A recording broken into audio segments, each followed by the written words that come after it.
போற்றி துதித்து பாடி அல்லேலூயா என்றார் பரிபூர்ண. அல்லேலூயா.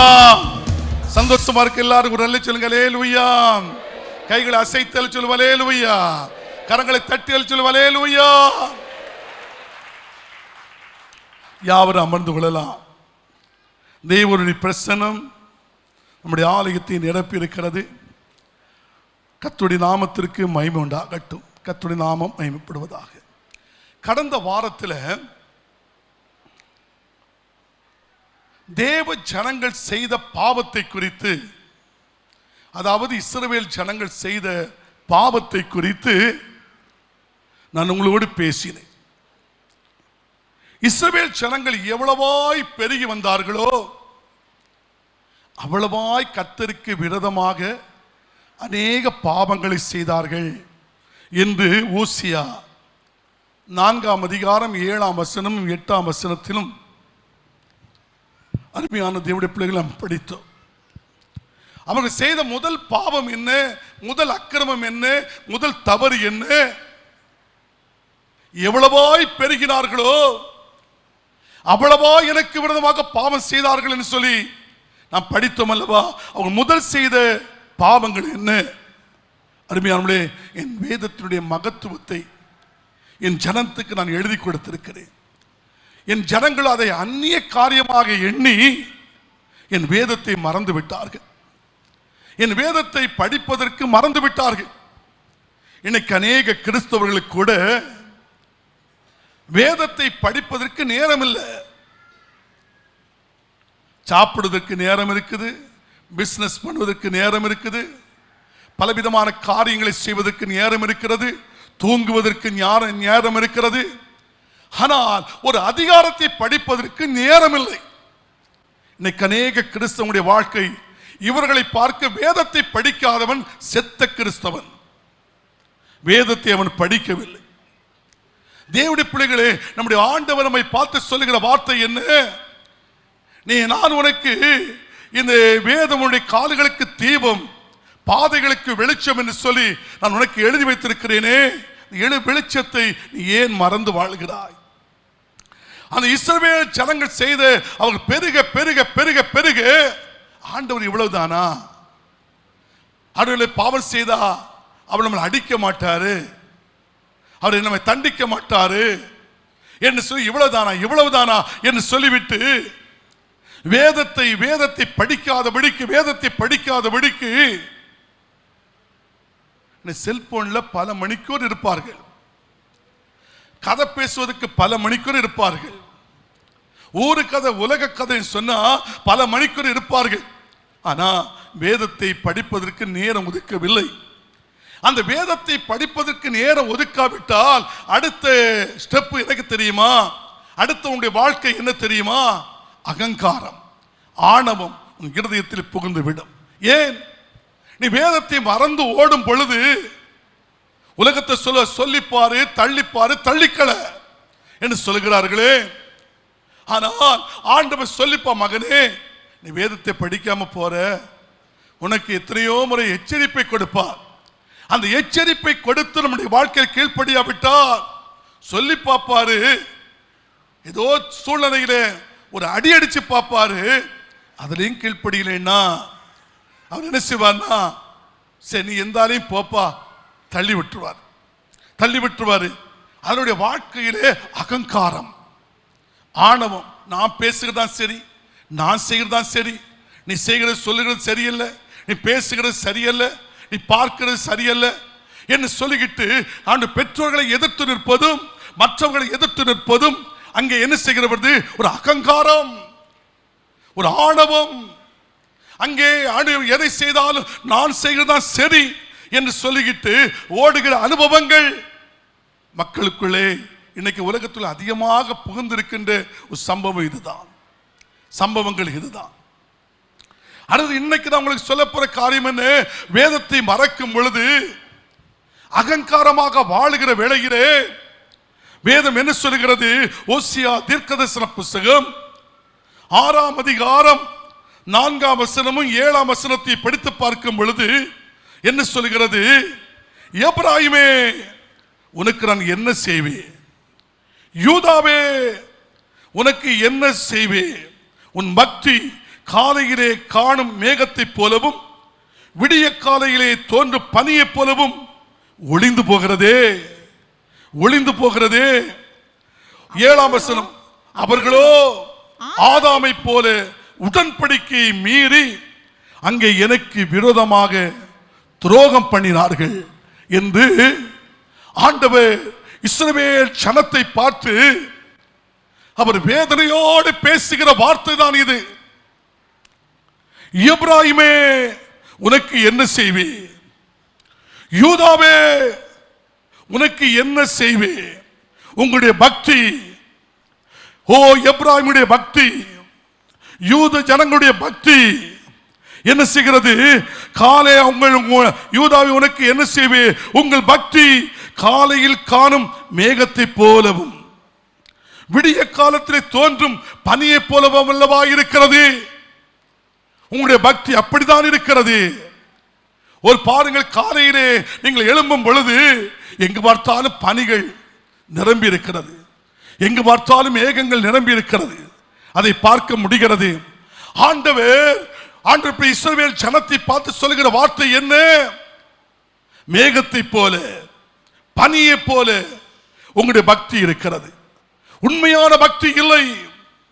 வேதம் சொல்லுகிறது, அந்த 100க்கு அதிபதி அவன் தேவ பக்தி உள்ளவன், அவன் வீட்டார் அனைவரோடு தேவனுக்கு பயந்திருந்தவன், அவன் மிகுந்த தர்மத்தை செய்து வந்தவன், எப்பொழுது தேவனை நோக்கி ஜெபித்துக் கொண்டிருந்தவன் என்று அப்போஸ்தலர் 10ஆம் அதிகாரத்திலே பக்தி வைராக்கியத்தை கொண்டு ஒரு கொர்நேலியுவை குறித்து சொல்கிறதே. அவன் 100க்கு அதிபதியாக இருந்து 100 ஜனத்தை வழிநடத்துகிறவனாய் இருந்தும் அவன் தேவ பக்தி உள்ளவன், வீட்டார் அனைவரோடு அவன் தேவனுக்கு பயந்திருந்தவன், அவன் மிகுந்த தர்மத்தை செய்தவன், அந்த தர்மத்தின் மத்தியிலும் எப்பொழுதுமே தேவனை நோக்கி கோப்பிட்டுக் கொண்டிருந்தவன், ஆண்டவரை நோக்கி ஜெபித்துக் கொண்டிருந்தவன். ஜெபித்துக் கொண்டிருக்கும் பொழுது தேவனால் அனுப்பப்பட்ட தூதன் கடந்து வந்து, கொர்நேலியுவே, உன் ஜெபங்களும் உன் தர்மங்களும் என் சமூகத்தில் வந்து எட்டி இருக்குதப்பா என்று சொல்லி ஆண்டவர் அவனுக்கு பதில் கொடுக்கிறதை பார்க்க முடிகிறது. எப்ராயிமே, யூதாவே, இஸ்ரவேல் ஜனமே, உன்னுடைய பதில் எங்கே? உன் பக்தி எங்கே?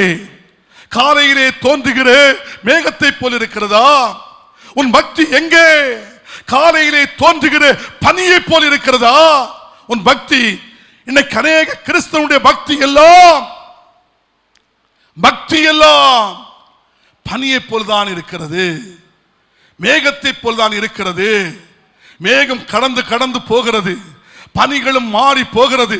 அது போலவே இன்னைக்கு அநேக கிறிஸ்தவனுடைய பக்தி, நீ வேதத்தை மறந்து விட்டால், அகங்கமாக நடந்து விட்டால், உன் பக்தி தேவனோடு இருக்கிற அந்த வைராக்கியமான அந்த பக்தி வைராக்கியம் உன்னை விட்டு அகன்று விடுகிறது. நான் பேசிக்கொண்டே இருக்கும் பொழுதே அநேகருடைய உள்ளங்கள் குற்றப்படுகிறதை என் ஆவியில் உணர்த்தப்பட்டு பேசுகிறேன். இன்னைக்கு அநேகருடைய பக்திகள் எல்லாம் காலையிலே தோன்றுகிற ஒரு பனியை போல்தான் இருக்கிறது. இன்னைக்கு அநேகருடைய பக்திகள் எல்லாம் காலையிலே தோன்றுகிற ஒரு மேகத்தை போல்தான் இருக்கிறது. நாடகமாடுகிற கிறிஸ்தவர்கள், அறிவியலே முகத்தை காட்டுகிற கிறிஸ்தவர்கள், உள்ளான மனுஷன் பரிசுத்தம் இல்லாத கிறிஸ்தவர்கள். இன்னைக்கு அநேக கிறிஸ்தவர்கள் உள்ளான மனுஷன் பரிசுத்தத்தை இழந்து வெளி தோற்றத்தை காட்டுகிற கிறிஸ்தவனாக அநேக கிறிஸ்தவர்கள் தேசத்தில் இருக்கிறீர்கள். இதுதான் ஆண்டவர் சொல்கிறார், ஒரு பனியை போல உங்களுடைய பக்தி, ஒரு மேகத்தை போல ஒரு பக்தி உங்களுடைய வாழ்க்கையிலே இருக்கிறது. வேதம் சொல்கிறது, 1 தீமோத்தேயு 4ஆம் அதிகாரம் 7, 8 வசனத்தை படித்து பார்த்தா என்ன சொல்கிறது தெரியுமா? 1 தீமோத்தேயு 4ஆம் அதிகாரம் ஸ்தோத்திரம் 7ஆம் வசனம் 8ஆம் வசனத்தை படித்து பார்க்கிற வேளையிலே சீர்கேடும் என்ன படியுங்கள்? சீர்கேடும் கிளவிகள் பேச்சுமா இருக்கிற கட்டகந்த விலகி கட்டுக்கதைகளுக்கு விலகு என்று சொல்லப்பட்டிருக்கிறது. நான் 1 தீமோத்தேயுவிலே 4ஆம் அதிகாரம் அதுல 7-8 வசனம் என்ன சொல்லுங்க தெரியுமா? சீர்கேடுகள் கிளவிகள் பேச்சுமா இருக்கிற கட்டுக்கதைகளுக்கு விலகி தேவ பக்திக்கு ஏதுவான முயற்சி செய். தேவ பக்திக்கு ஏதுவான முயற்சி செய். சரீர முயற்சி அற்ப பிரயோஜனம் உள்ளது. தேவ பக்தியானது இந்த ஜீவனுக்கும் இதற்கு பின்வரும் ஜீவனுக்கும் வாக்குத்தத்தம் உள்ளவைகளானையால் எல்லாவற்றிற்கும் பிரயோஜனம் உள்ளது. என்ன தேவ பக்தி? தேவ பக்தி இந்த ஜீவனுக்கும் இனி நான் பெறப்போகிற அந்த பரலோகமாகிய அந்த நித்திய ஜீவனுக்கும் போவதற்கு தேவ பக்தி பிரயோஜனமாக இருக்கிறது. அந்த தேவ பக்தியை இஸ்ரவேல் ஜனங்கள் இழந்து விட்டார்கள். அந்த தேவ பக்தியை பனியை போல மேகத்தை போல இஸ்ரவேல் ஜனங்கள் மாறிவிட்டார்கள். அருமையான தேவ பிள்ளையே, கிளவிகள் சீர்கேடும் கிளவிகள் பேச்சுமாயிருக்கிற நீ கட்டுக்கதைகளுக்கு விலகு. இந்த கட்டுக்கதை உனக்குள் இருக்குமானால் தேவ பக்தி உனக்குள் வருவது இல்லை. வீணான வார்த்தைகளுக்கு செவி கொடுத்து 4 பேர் சேர்ந்து பேசும் பொழுது தேவ பக்தி உனக்குள் வருவது இல்லை, வருவது இல்லை. பேச்சுமாய் இருக்கிற கட்டுக்கதைகளுக்கு விலகி தேவ பக்திக்கு ஏதுவாக முயற்சி செய், முயற்சி செய். இப்படிப்பட்ட வீண் வார்த்தை விடு. 4 பேர் சேர்ந்து பேசுகிறதை 4 குடும்பத்தை குறித்து பேசுவதை நிறுத்திவிட்டு 4 பேர் சேர்ந்து ஜெபத்தில் இருங்களா, அந்த குடும்பங்களுக்காக ஜெபியுங்களா, ஜெபியுங்கள். நீ ஜெபிக்காவிட்டால் உன் பக்தி காலையிலே தோன்றுகிற பனியை போலவும் உன் பக்தி அருமையுள்ள மேகத்தை போலதான் இருக்கிறது. எப்ராயிமே யூதாவே, உன் பக்தி எப்படி இருக்கிறது? காலையிலே தோன்றுகிற மேகத்தை போலவா? ஓ எப்ராயிமே யூதாவே இஸ்ரவேலே ஜனமே, உன் பக்தி எப்படி இருக்கிறது? எப்படி இருக்கிறது? வேறு சீர்கேடு அப்படி தேவ பக்திக்கு முயற்சி சரீர முயற்சி அற்ப பிரயோஜனம் உள்ளது. தேவ பக்தியானது இந்த ஜீவனுக்கும் இதற்கு பின்வரும் ஜீவனுக்கும் வாக்குத்தத்தம் உள்ளவைகளான ஆகையால் எல்லாவற்றுக்கும் அது பிரயோஜனம் உள்ளது. தேவ பக்தி, அந்த தேவ பக்தியை, அந்த பரலோக ராஜ்யத்திற்கு போகக்கூடிய அந்த தேவ பக்தியை இழந்துடாதே, இழந்து விடாதீர்கள். தேவ ஜனமே, இழந்து விடாதே, இழந்து விடாதே. வேதம் நமக்கு சொல்லுகிறது 6ஆம் அதிகாரம் அதிலே 11ஆம் வசனத்தை படித்து பார்த்தா சொல்லுகிறது, நீயோ தேவனுடைய மனுஷனே, இந்த வார்த்தையை கேட்டுக்கொண்டிருக்கிற தேவ பிள்ளையே, நீயோ தேவனுடைய மனுஷனே, இவைகளை விட்டோடி நீதியையும் தேவ பக்தியையும் விசுவாசத்தையும் அன்பையும் பொறுமையும் சாந்தத்தையும் நீ அடையும்படி நாடு, நடையும்படி நாடு. நீயோ கருங்கள், இயேசு நம்மோடு சபை விசுவாசியே, இந்த ஷம்மா டிவி மூலமாய் கேட்கிற விசுவாசியே, இந்த யூடியூப் மூலமாய் எங்களோடு இணைந்திருக்கிறது விசுவாசியே, நீயோ தேவனுடைய மனுஷனே, தேவனுடைய மனுஷனே, இவைகளை விட்டோடி நீதியையும் தேவ பக்தியையும் விசுவாசத்தையும் அன்பையும் பக்தியையும் விசுவாசத்தையும் அருமையானவர்களே பொறுமையையும் சாந்தத்தையும் அடையும்படி நாடு என்று கர்த்தருடைய வார்த்தை நமக்கு இருக்கிறது. அருமையான தேவ பிள்ளைகளே, இன்றைக்கு தேவனுக்குரிய பக்தி வைராக்கியம் இல்லை. தேவனுக்குரிய பக்தி வைராக்கியம் எங்கே? இல்லையே. அந்த பக்தி வைராக்கியம் உனக்குள் இருந்தால் நீ அதிக நேரம் ஜெபிப்பாயே. அந்த பக்தி வைராக்கியம் உனக்குள் இருந்தால் நீ அதிக நேரம் வேதத்தை வாசிப்பாயே. அந்த பக்தி வைராக்கியம் உனக்குள் இருந்தால் நீ கர்த்தருக்கு பயப்படுகிறமான இருந்து நீ 4 பேருக்கு சுவிசேஷம் சொல்லுவாயே. எனக்கு அந்த பக்தி வைராக்கியம் இல்லையே. பக்தி வைராக்கிய செத்து போய் கிடக்கிறதே. இஸ்ரவேல் ஜனத்தை போல ஓ எப்ராய் திருப்பி போடாத அப்போ ஒரு பக்கம் வேகுது, ஒரு பக்கம் வேகல்ல. அருமையான தேவனுடைய அப்படிப்பட்ட நிலைமையில இன்னைக்கு அநேக ஜனங்கள் அருமையில வயல்ல ஒரு காலு, வாக்கையில ஒரு காலு, அனலும் இல்லை குளிரும் இல்லை. அப்படிப்பட்ட வாழ்க்கை இன்னைக்கு இஸ்ரவேல் ஜனங்களுக்குள் இருக்கிறது. ஒன்னில் அனலாகிடு அல்லது குளிராகிடு. நீ அனலும் இன்றி குளிரும் இன்றி நீ வாழாத, அது வாழ்க்கை அல்ல. அப்படி வாழ்ந்து நீ பழகாத, அதுவும் வாழ்க்கை அல்ல. அப்படிப்பட்டு நீ வாழ்ந்து பழகினால் நீ நித்தியத்துக்குரியவன் அல்ல, நீ பரலோகத்துக்குரியவன் அல்ல, பரலோகத்துக்குரியவன் அல்ல. நீ எவ்வளவோ சத்தியத்தை கேட்கிறீர்கள், எவ்வளவோ கர்த்தருடைய வார்த்தையை கேட்கிறீர்கள், ஆனா இன்னும் உன் இருதயம் மனம் திரும்புவதற்கு குணப்படவில்லையே. அவர் இஸ்ரவேல் ஜனத்தை குறித்து வேதனையோடு பேசின வார்த்தை, வேதனையோடு பேசின வார்த்தை.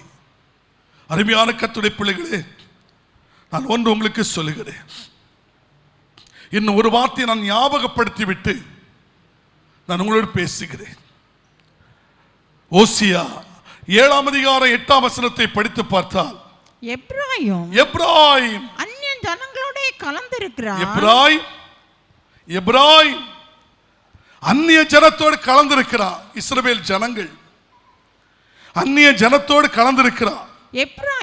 எப்ராயிம் திருப்பி போடாத அப்பம், திருப்பி போடாத ஒரு அப்பம். எப்ராய் அந்நிய ஜனத்தோடு கலந்திருக்கிறான். முதலாவது கர்த்தருடைய வேதத்தை மறந்தார்கள், அகங்காரமாய் நடந்தார்கள், தேவ பக்தி மாறி போய்விட்டது, தேவனோடு உள்ள உறவு மாறி போய்விட்டது. எப்ராய் அவிசுவாசிகளோடு ஐக்கியம் வைக்கிறான். இன்னைக்கு பெந்தேகோஸ்துல இன்னைக்கு அநேக ஜனங்களை பார்த்தீங்கன்னு சொன்னா, பெந்தேகோஸ்து ஆண்டும் வேணும், உலகம் வேணும். இன்னைக்கு ஒரு திருமணம்னு வந்தாதான் அவனோட மனசனுடைய குணத்தை அறிய முடிகிறது. திருமணம்னு வந்துட்டா, அல்ல செத்து போனா கலரை தோட்டன்னு வந்துட்டா, அருமையான கர்த்தருடைய பிள்ளைகளே, அப்பதான் இவன் உண்மையான கிறிஸ்தவனா இவன் பொய் கிறிஸ்தவனான்னு அறிய முடிகிறது. அருமையான கர்த்தருடைய பிள்ளைகள் என்ன சொல்லுவாங்கன்னா, செத்து போனா ஐயா அங்கதான் அடக்கம் பண்ணணும் ஐயா என்று சொல்லிக்கிட்டு அந்த உலகத்தோடு இருக்கிற சில குடும்பங்கள் இருக்கிறது.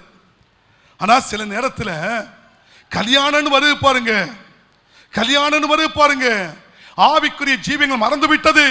அவிசுவாசிகளோடு ஐக்கியம் கொள்ளுகிற அனுபவம், இருளுக்கும் வெளிச்சத்துக்கு ஐக்கியம் ஏறு என்று வேதம் சொல்லுகிறது. அன்பான கர்த்தர் இஸ்ரவேல் ஜனம் எண்ணாகமும் 25ஆம் அதிகாரம், எண்ணாகம் 25ஆம் அதிகாரம் 2ஆம் வசனம் 3ஆம் வசனம், அவர்கள் தங்கள் தேவர்களுக்கு இட்ட பலிகளை விருந்து பண்ணும்படிக்கு ஜனங்களை அழைத்தார்கள். ஜனங்கள் போய் புசித்து அவர்கள் தேவர்களை பணிந்து கொண்டார்கள். 3ஆம் வசனம், இப்படி இஸ்ரவேல் பாகால் பேரை பற்றி கொண்டபடினால் அதனால் இஸ்ரவேல் மேல் கர்த்தருடைய கோபம்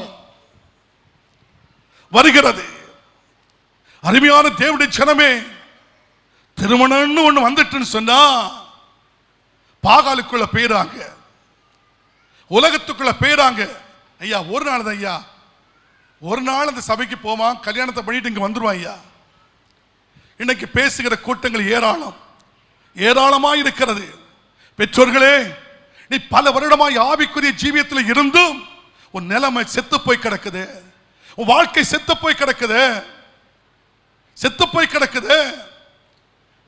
இன்னைக்கு அவிசுவாசிகளோடு பங்கு வைக்கிறியே, நீ அவிசுவாசியோடு இணைந்து இருக்கிறியே, ஆண்டு எவ்வளவு வேதனைப்படுகிறார் தெரியுமா? இஸ்ரவேல், அருமையான கர்த்தருடைய பிள்ளை, வேதம் சொல்லுகிறது, அந்த இஸ்ரவேல் திருப்பி போடாத அப்போ நீ ஒரு பக்கம் இருந்துகிட்டு ஒரு பக்கம் வேகல்ல, வேகாதபடிக்கு அந்த திருமணமோ அந்த கல்யாணம் மற்ற ஏதாவது ஒரு காரியம் வரும் பொழுது அப்பதான் அந்த ஒரு பக்கம் தெரியுது. எப்ராயிம் திருப்பி போடாத ஒரு அப்பம் அப்பதான் தெரிய வருது. ஆனா தேவ பிள்ளைகள் ஒன்று உங்களுக்கு சொல்லுகிறேன், அது 2 கொரிந்தியர் 6ஆம் அதிகாரத்தை 14 18 வசனம் வரை படித்து பாருங்க. 2 கொரிந்தியர் 6:14 18 வசனம் வரை படித்து பார்க்கும் பொழுது என்ன சொல்கிறது? 2 கொரிந்தியர் 2:14 படிங்க. ஆதலால் அதற்கு பதில் அந்த வசனம் அந்நிய நுகத்திலே ஆதலால் அந்நிய நுகத்திலே அந்நிய நுகத்திலே அவிசுவாசிகளோடு பிணைக்கப்படாதிருப்பீர்களாக. நீதிக்கும் அநீதிக்கும் சம்பந்தம் ஏது? ஒளிக்கும் இருளுக்கும் ஐக்கியம் ஏது? அப்படியே நில்லுங்க. அந்நிய நுகத்தில அவிசுவாசிகள் பிணைக்கப்படாத. நீ ரட்சிக்கப்பட்டிருக்கிற, முழுகி ஞானஸ்நானம் எடுத்திருக்கிற, நீ ஆண்டு அபிஷேகத்தை பெற்றிருக்கிற, நீ பெற்றிருக்கிற ஆண்டவர் பிள்ளைகளே, நீ முழுகி ஞானஸ்நானம் எடுக்காத ஒருவேளை திருமணம் செய்தாலும் நீ அவிசுவாசிகளோடு நீ பிணைக்கப்பட்டு விடுகிறாய். நீ பிணைக்கப்பட்டு விடுகிறாய். அது ஆண்டு சொல்கிறாரு, பிணைக்கப்படாதிருப்பீர்களாக. நீதிக்கும் அநீதிக்கு சம்பந்தம் ஏது? ஒளிக்கும் இருளுக்கும் ஐக்கியம் ஏது? கிறிஸ்துவுக்கும். அடுத்தது கிறிஸ்துவுக்கும் பேடியாளிக்கு இசைவேது? அவிசுவாசிகளோடு விசுவாசிக்கு பங்கு ஏது? தேவனுடைய ஆலயத்திற்கும் விக்கிரகங்களுக்கு சம்பந்தம் ஏது? நான் அவர்களுக்குள்ளே வாசம். தேவ ஜனமே, ஆண்டவர் நம்மை பார்த்து பேசுகிற வார்த்தை இதை ஒரு எச்சரிப்பாக மனதில் எடுத்துக்கொள்ளுங்கள். எச்சரிப்பாக எடுத்துக்கொள்ளுங்கள். காரணம், கர்த்தருடைய ஆவியானவர் சபை நடுவில் உலாவுகிறதை என்னுடைய ஆவியினுடைய கண்களால் நான் அனுபவித்துக் கொண்டிருக்கிறேன். என்னுடைய ஆவியினுடைய கண்களால் ஆண்டவர் அதை உணர்ந்து கொண்டிருக்கிறதை நான் பார்க்கிறேன். அதனால் நாம் வேதம் சொல்கிறது, இந்த 2 கொரிந்தியர் 6ஆம் அதிகாரம் 17 18 வசனம் வரையிலும் நீ வீட்டில் இருந்து நிதானமாக ஒரு விசுவாசி படிக்க வேண்டிய அவசியம். படித்து உன் ஜீவியத்தை நீ ஆண்டவருக்கு கொடு கொடு கொடு. ஆண்டவர் உன்னை ஆசீர்வதிப்பா. எல்லாரும் அப்படி எழுமி நிற்போமா? எல்லாரும் அப்படி எழுமி நிற்போம். சங்கீதம் 106ஆம் சங்கீதத்தில் 28 29 வசனம் என்ன சொல்லுது தெரியுமா? சங்கீதம் 106. அவர்கள் பாகால் பேயோரை பற்றி கொண்டு ஜீவன் இல்லாதவர்களுக்கு பலியிடுகிறார்கள். இன்றைக்கு அநேக ஜனங்கள் பலியிடுகிறார்கள்.